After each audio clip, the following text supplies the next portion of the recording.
السلام علیکم دوستو، ناول تڑپ دل کی رائٹر رمشا حیات، قسط نمبر 7۔ امی مجھے آپ کو ایک بات بتانی تھی۔ عروہ نے اپنی ماں کو دیکھتے کہا، ہاں کہو کیا بات ہے، اور آج تم سکول بھی نہیں گئی؟ خیریت ہے؟ تمہاری طبیعت ٹھیک ہے؟ بلکہ اس نے عام سے لہجے میں پوچھا۔ جی امی میں ٹھیک ہوں، میں نے وہ جواب چھوڑ دیے۔ عروہ نے جلد سے اپنی بات کہہ دی، بلکہ اس نے حیرانگی سے اپنی بیٹی کی طرف دیکھا تھا۔ کیا مطلب، کوئی مسئلہ ہوا تھا؟ بلکہ اس نے حیرانگی سے پوچھا۔ اب اس کا پورا دھیان عروہ کی طرف تھا۔ امی وہاں کوئی مسئلہ نہیں تھا، لیکن آپ کو معلوم ہے کہ میں نے کافی جگہ اپنی سی وی بھیجی تھی، تو ایک بہت بڑی کمپنی سے مجھے انٹرویو کے لیے کال آئی تھی۔ میں نے سوچا کہ انٹرویو دے دیتی ہوں، کیونکہ مجھے نہیں لگ رہا تھا کہ میری جاب وہاں ہوگی، لیکن انہوں نے انٹرویو کے بعد مجھے بلا لیا اور سیلری بھی اچھی دے رہے ہیں، اس لیے میں نے اسکول کی جاب چھوڑ دی۔ پک اینڈ ڈراپ بھی کمپنی دے رہی ہے، اگر آپ چاہتے تو میرے ساتھ چل کر دیکھ سکتی ہیں۔ عروہ نے سوچی سمجھی کہانی اپنی ماں کو سنا دی۔ اسے جھوٹ بولتے ہوئے برا تو بہت لگ رہا تھا، لیکن اس وقت وہ مجبور تھی۔ بیٹا جی ابھی بھی مجھے بتانے کی کیا ضرورت تھی، اور تمہیں تو یہاں تک جانے میں ڈر لگتا تھا، تو اتنی دور کیسے جاؤ گے؟ بلکہ اس نے گھورتے ہوئے پوچھا۔ امی میں ہمیشہ ایسے ڈر کر تو نہیں رہ سکتی نا؟ عروہ نے مسکراتے ہوئے کہا، اپنا خیال رکھنا، اور کب سے جانا ہے تم نے؟ بلکہ اس نے پوچھا۔ پرسوں سے۔ اور امی ملائکہ تو دن میں اتنے چکر لگاتی ہے، اب آئی کیوں نہیں؟ عروہ نے حیرانگی سے پوچھا۔ ہاں میں بھی یہی سوچ رہی تھی، کہیں اس کی طبیعت خراب نہ ہو، تم اس کی خیریت معلوم کر آؤ۔ بلکہ اس نے کہا۔ جی امی، عروہ کہتی اپنی جگہ سے اٹھی، لیکن اس کے جانے سے پہلے ہی ملائکہ وہاں آ گئی تھی۔ اس کے سر کا زخم اب ٹھیک تھا، لیکن ہاتھ میں ابھی بھی درد تھا۔ تمہیں کیا ہوا؟ عروہ نے ملائکہ کو دیکھتے حیرانگی سے پوچھا۔ بلکہ اس نے بھی اس کی طرف دیکھا تھا۔ کچھ نہیں، بس چھوٹا سا ایکسیڈنٹ ہو گیا تھا، ملائکہ نے مسکراتے ہوئے کہا۔ ایک پورا دن وہ کمرے میں بند رہی تھی۔ وہ خود نہیں سمجھ پا رہی تھی کہ وہ کس طرح کی مصیبت میں پھنس چکی ہے۔ ایک تو اس نے تھپڑ مارا تھا، اور دوسرے اس کی مدد کی تھی، لیکن دونوں اس کے لیے اجنبی تھے۔ اس نے فیصلہ کیا کہ وہ باہر جانا چھوڑ دے گی، نہ باہر جائے گی، نہ ان دونوں میں سے اسے کوئی ملے گا، اور یہ فیصلہ کرتے وہ کافی حد تک مطمئن ہو گئی تھی۔ تم اپنا خیال رکھا کرو، اگر زیادہ چوٹ لگ جاتی تو؟ بلکہ اس نے پریشانی سے کہا۔ جی آنٹی، ملائکہ نے مسکرا کر کہا۔ عروہ اس کو بازو سے پکڑے اپنے کمرے میں لے گئے۔ تمہارے ایڈمیشن کا کیا بنا؟ عروہ نے ملائکہ کو دیکھتے پوچھا۔ اس کا کیا بننا تھا، مجھے آگے نہیں پڑھنا، ملائکہ نے نظریں چراتے کہا۔ کیا مطلب؟ تم تو آگے پڑھنا چاہتی تھی، تمہارا شوق تھا، تو پھر کیا مسئلہ ہو گیا؟ عروہ نے حیرانگی سے ملائکہ کو دیکھتے پوچھا۔ بس اب میرا موڈ نہیں ہے، میں تو سوچ رہی ہوں شادی کروا لیتی ہوں، شادی زیادہ بہتر ہے، تم کیا کہتی ہو؟ ملائکہ نے بات کو بدلتے ہوئے مسکرا کر کہا۔ ضرور کوئی بات ہوئی ہے، ورنہ تمہارا فیصلہ ایک دن میں بدل نہیں سکتا، لیکن میں بس اتنا ہی کہوں گی کہ کسی کی بھی وجہ سے اپنی خواہشات کو ادھورا مت چھوڑنا۔ میں تمہارے لیے کچھ کھانے کو لاتی ہوں۔ عروہ نے سنجیدگی سے کہا، اور وہاں سے چلے گئے۔ ملائکہ نے گہرا سانس لیا تھا۔ اب وہ اسے کیا بتاتے کہ کیوں وہ یوں نہیں جانا چاہتی۔ آفاق اور حمزہ کے علاوہ باقی سب لوگ دادا جان کی طرف آئے تھے۔ ویسے تو کسی کو امید نہیں تھی کہ وہ لوگ یہاں آئے گئے، لیکن وہ آئے تھے۔ خان اور ارسم بھی گھر پر ہی تھے۔ بسمہ نے پلان بنایا تھا کہ پوری فیملی باہر کھانا جائے گی، لیکن اب پلان کینسل ہو گیا تھا۔ ثانیہ تو اچھی طرح تیار ہو کر آئی تھی، لیکن پھر بھی خان نے اس کی طرف نہیں دیکھا۔ سمینہ بیٹھی بسمہ کو گھور رہی تھی، اور بسمہ ان کی نظروں سے کنفیوز ہو رہی تھی۔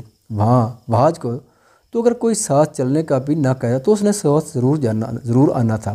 دادا جان مجھے آپ سے معافی مانگنی تھی۔ اور بسمہ اس سے پہلے رحمان بسمہ کو دیکھتے کچھ کہتے خان بول پڑا تھا۔ بسمہ جاؤ یہاں سے، خان نے سنجیدگی سے کہا، تو بسمہ اسبات میں سر ہلاتے وہاں سے چلے گئے۔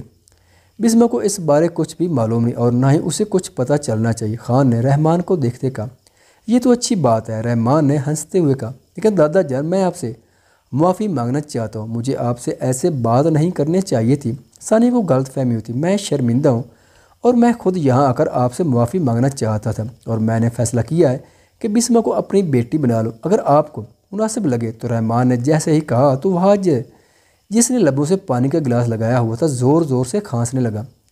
خان نے سنجیدگی سے وہاج کی طرف دیکھا تھا۔ آرام سے بیٹا، کوثر نے وہاج کو دیکھتے کہا۔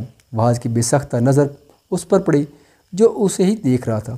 وہ بنا کچھ کہے وہاں سے چلا گیا۔ اسے کیا ہوا؟ سلطان نے کوثر کو دیکھتے پوچھا، جس نے سر نفی میں ہلا کر لا علمی کا مظاہرہ کیا تھا۔ دادا جان نے خان کی طرف دیکھتے اسے اشارے سے کچھ بھی بولنے سے باز رکھا تھا۔ دیکھو رحمان، تمہاری بیٹی نے جو الزام لگایا وہ چھوٹا نہیں تھا۔ آج اس نے یہ کہا ہے، آگے جا کر اور بھی کچھ کہہ سکتی ہے، تم تو اپنی بیٹی کی ہی بات پر ہی یقین کرو گے، لیکن مجھے بالکل بھی اچھا نہیں لگا کہ آگے جا کر میرے بچوں کو کسی بھی غلط بیانی کی وجہ سے تکلیف پہنچے۔ دادا جان نے سنجیدگی سے کہا، دادا جان میں اپنے کیے پر شرمندہ ہوں، پلیز مجھے معاف کر دیں، آئندہ ایسا کچھ نہیں ہوگا۔ ثانیہ نے اپنے لہجے میں شرمندگی لاتے کہا۔ دادا جان خاموش رہتے۔ تو دادا جان بسمہ کے بارے میں آپ کیا کہتے ہیں؟ اور میں سوچ رہا تھا بسمہ کے نکاح کے ساتھ ثانیہ کا نکاح بھی کر دیا جائے۔ رحمان نے مسکراتے ہوئے کہا۔ ارسم نے خان کی طرف دیکھا تھا جو ابھی بھی آرام سے بیٹھا باتیں سن رہا تھا۔ دیکھو رحمان، بسمہ کی پسند بھی ضروری ہے، اور جہاں تک بات ہے اس کی شادی کی تو یہ فیصلہ اس کے بھائی کریں گے۔ کیوں تحریم بیٹا، میں ٹھیک کہہ رہا ہوں نا؟ دادا جان نے تحریم کو دیکھتے پوچھا۔ جی بالکل دادا جان، اس کے بھائی ہی فیصلہ کریں گے، اور مجھے پوری امید ہے وہ دونوں جو بھی فیصلہ کریں گے میری بیٹی کے حق میں بہتر ہوگا، تحریم نے مسکراتے ہوئے کہا۔ اور یہ سن کر کوثر تھوڑی پرسکون ہوئی تھی۔ وہ اچھی طرح جانتے تھے کہ بھاج بسمہ کو پسند کرتا ہے، اور خان کب نکاح کرنا چاہتا ہے یہ وہی تمہیں بتا سکتا ہے۔ دادا جان نے خان کو دیکھتے کہا، جو ان کی چالاکی کو سمجھ گیا تھا۔ سب لوگوں کی نظریں خان پر جمی تھی۔ کھانا تیار ہے، بسمہ نے اندر آتے ہی کہا۔ ثانیہ نے خاص جانے والی نظروں سے اسے دیکھا تھا۔ پہلے کھانا کھا لیتے ہیں، یہ باتیں تو ہوتی رہیں گی۔ ارسم نے جلدی سے کہا۔ ہاں ٹھیک کہہ رہے ہو، سمینہ نے وہاں سے اٹھتے ہوئے کہا۔ تو باقی سب کو بھی وہاں سے اٹھنا پڑا۔ ثانیہ نے گور کر اپنی پھوپھو کو دیکھا تھا، اس سے زیادہ وہ کچھ اور کر بھی نہیں سکتی تھی۔ پھوپھو کو بھوک لگی تھی اس لیے وہاں سے چلے گی۔ کھانے کے بعد سب لوگ باتیں کر رہے تھے۔ ارسم رحمان کو شادی کی بات کی طرف آنے نہیں دے رہا تھا۔ ثانیہ خان سے بات کرنے کا موقع تلاش کر رہی تھی جو اسے مل گیا۔ خان شاید کسی سے بات کر رہا تھا، جہاں ثانیہ وہاں آ گئی خان نے کال کاٹ کے اور وہاں سے جانے لگا۔ خان ثانیہ نے جلدی سے اس کا بازو پکڑتے اسے پکارا۔ خان نے رک کر پہلے اپنے بازو کی طرف دیکھا، پھر ثانیہ کی طرف دیکھا جس نے اس کی نظروں کا مطلب سمجھ کر جلدی سے اپنا ہاتھ پیچھے کر لیا تھا۔ تم شادی سے بھاگ کیوں رہے ہو؟ ثانیہ نے خان کے چہرے کی طرف دیکھتے پوچھا۔ تمہیں کس نے کہا کہ میں شادی سے بھاگ رہا ہوں؟ جب مجھے کوئی لڑکی پسند آ گئی تو ضرور میں اس سے شادی کروں گا، خان نے عام سے لہجے میں کہا۔ اور میں؟ ثانیہ نے بے یقینی سے پوچھا۔ تم بھی شادی کر سکتی ہو، میں نے تمہیں روکا نہیں۔ خان کہتے ہی وہاں سے جانے لگا جب ثانیہ نے غصے سے خان کو بازو سے پکڑ کر اس کا رخ اپنے سامنے کیا اور ہاتھ اٹھائے اسے تھپڑ مارنے لگے۔ خان نے اس کا وہی ہاتھ پکڑا اور مروڑتے ہوئے پیچھے کمر تک لے گیا۔ تکلیف کے مارے ثانیہ کے منہ سے چیخ نکلی تھی۔ تمہاری اوقات کیا جو تم مجھ پر یعنی خان پر ہاتھ اٹھا رہی ہو؟ تمہارے اس ہاتھ کو مجھے توڑ دینا چاہیے تاکہ تم دوبارہ ایسی غلطی نہ کرو۔ خان نے ثانیہ کے ہاتھ پر مزید دباؤ ڈالتے سرد لہجے میں اس کی آنکھوں میں دیکھتے کہا، جس کی آنکھوں میں آنسو آ گئے تھے۔ خان تم جنگلی انسان، چھوڑو میرا ہاتھ، ثانیہ نے بے بسی سے کہا تھا۔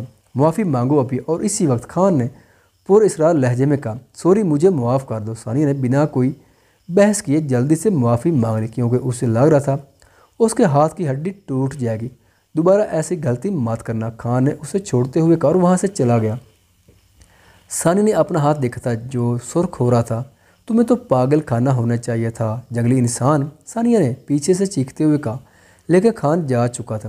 بسمہ یہ سب چھوڑو، مجھے تم سے بات کرنی ہے۔ وحاج نے کچن میں آتے بسمہ کے ہاتھ میں پکڑے گلاس کو نیچے رکھتے سنجیدگی سے کہا۔ بسمہ نے ناسمجھ سے اس کی طرف دیکھا تھا۔ کیا تم کسی کو پسند کرتی ہو؟ وحاج نے بے چینی سے پوچھا۔ اسے اپنے تایا کی بات بالکل بھی پسند نہیں آئی تھی، اور رمضا اس سے پوچھے بغیر اس کا باپ اس کے رشتے کی بات کر رہا تھا۔ ہاں بہت سے لوگ ہیں جن کو میں پسند کرتی ہوں، لیکن آپ کیوں پوچھ رہے ہیں؟ بسمہ نے حیرانگی سے پوچھا۔ میں وہ والی پسند نہیں، دوسری والی پسند کی بات کر رہا ہوں، وحاج نے پریشانی سے کہا۔ کیا مطلب؟